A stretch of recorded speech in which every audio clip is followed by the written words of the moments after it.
Desire, passion, and joy are the themes that are coming in for this week's channeling. So give me a second to connect.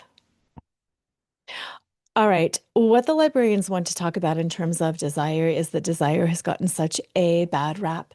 And when we think about the things that we truly desire, the things that we desire from the pull of our soul, not from our ego, but from our soul, from the pull of our soul, that which we desire is the thing that will create joy and happiness, not only for us, but for the world, for humanity. And part of the reason that desire has been commodified, it has been capitalized and commodified, is because, ooh, when we lean into that which we desire, we knock down the systems. When we lean into the things that we desire, that's what knocks down the systems. That's what wipes out the systems that keep us trapped and controlled and oppressed. Humans are given desire as a conduit to spirit. Humans are given desire as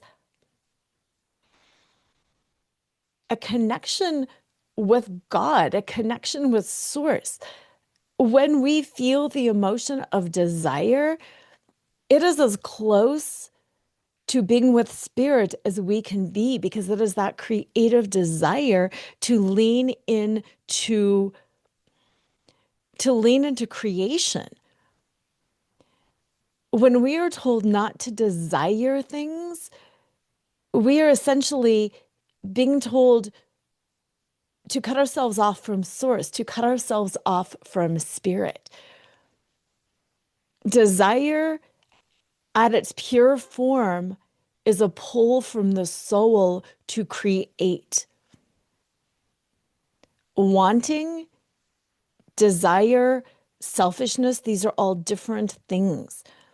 A selfish desire is an oxymoron in a way, because a true desire coming from the soul is never selfish. A true desire pulling from the soul is connection to source, and it is here to turn earth into heaven. It is to create this full, positive, rich experience, not only for us, but for all beings, and life forms, and for the planet. There is no such thing as a desire that comes from the soul that is going to impact the planet or beings or ourselves in a negative way. We ask anybody receiving this transmission to go within, to feel that sense of desire again from their soul, from their heart. You talk about false prophets. You talk about being deceived. You talk about the snake in the Garden of Eden deceiving Eve. That snake is those external forces that are telling you what to desire. The Adam and Eve story is about the true nature of desire and is about the pure positive intent of desire. It's not about a fall from grace. It is about a disconnection to our own desire, which is our North Star, which is our guiding light to create the kind of planet, the kind of existence that we all want. The snake is the system, it's capitalism, it's the false desire. It is the desire that you want what you don't want. You're supposed to want something else. It is the layering on of things. Had Eve desired knowledge of her own accord, that desire That pure pull from her desire would not have led to the proverbial fall. What led to the proverbial fall was listening to somebody else, was allowing somebody else to, what is the word? Hijack, to hijack your desire. When we allow somebody else to hijack our desire, that is the fall from grace. Mm. The fall, the fall is the disconnection away from one's own desire. The fall is allowing somebody else, something else, to hijack your pure positive desires that are the pull from your soul. For souls create good. Souls are part of the whole. We are part of the collective. What a pure soul creates is purely good.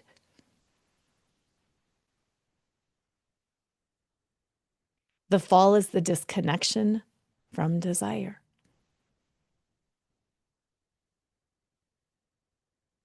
We feel this transmission is complete because of the shocking nature of what was revealed here. The emotion that is stirred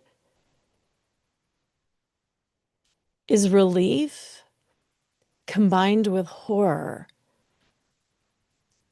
Relief to know that your desire lives, that your desire is in truth, that your desire is the energy that creates heaven on earth. The horror is the realization of how long it has been since we have been led by our own desires, and how many other sources, shadow energies, proverbial snakes, have hijacked your desire. We ask you to look at the snakes that are out there without judging the snakes. You have the proverb about the scorpion stinging because it is in his nature. The shadow elements, the so-called snakes, deceive because that is in their nature. It is not judgment against them. It is awareness of your own fall. It is not a fall from source. It is not a fall from grace. It is a fall away from yourself. And at any time you can welcome yourself back home. We go again to the Bible stories.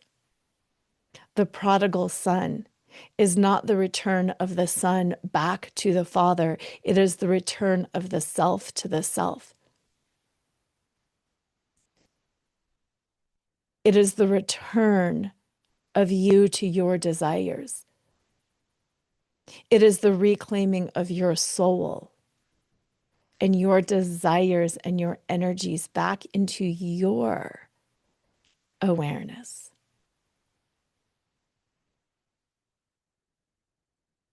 We ask you to sit with this as well as with other Bible stories that you know, and we ask you to see them in terms of how they are, not in terms of how you were told they were, but in terms of what they say.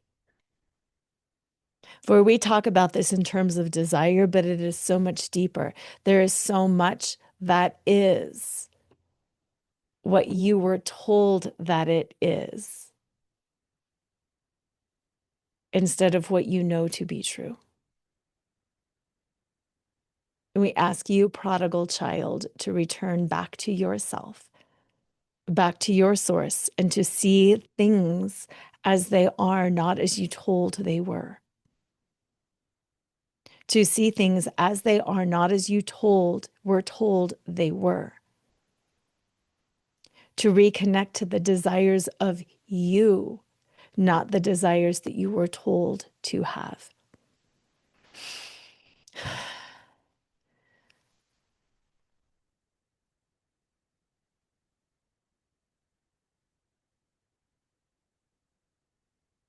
The shaking of the foundation knocks away the false, the unstable, and returns you back to solid ground, returning home to yourself, home to your desires, to your knowledge, to your ability to discern.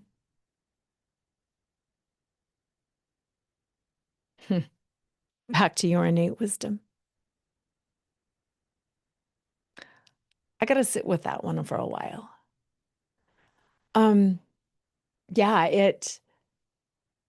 I hear what I'm saying, but I hear it like you're hearing a conversation in another room, and I can't get it all.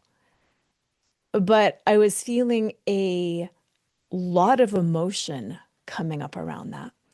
A lot of emotion around some of the abject horror and the embarrassment, but also the truth of it, the truth of the ways that we have dishonored our desires. Um, and what kept coming up in my head is especially women are taught to ignore their desires because it's the evil woman. And that is such a paradigm in our society, the evil woman who is going to lead you astray with her desires, and that she's going to provoke and stimulate other desires in you. And I kept having those stories go through my head around like the siren, the dangerous desires around women, and how so often it's told that women are leading people astray. Yeah, there's just a lot I got to think through on that one. But yeah, that was coming in strong before I came in, and I was really looking forward to hearing that. And I'm really looking forward to working with that and to thinking and learning more as well. So let me know what you think because that was pretty powerful. And because so many of you asked, yay, I finally started this. If you go to coffeewiththelibrarians.com, you can sign up for my newsletter so I can send you these transmissions when they come out. And then if you want to book a session with me one-on-one and have the librarians talk to you and answer your questions, we can do that on Zoom for an hour. So I look forward to seeing you and thank you, thank you, thank you. And let me know what comes up with your desire because, ooh, that was a good one. Take care. Bye.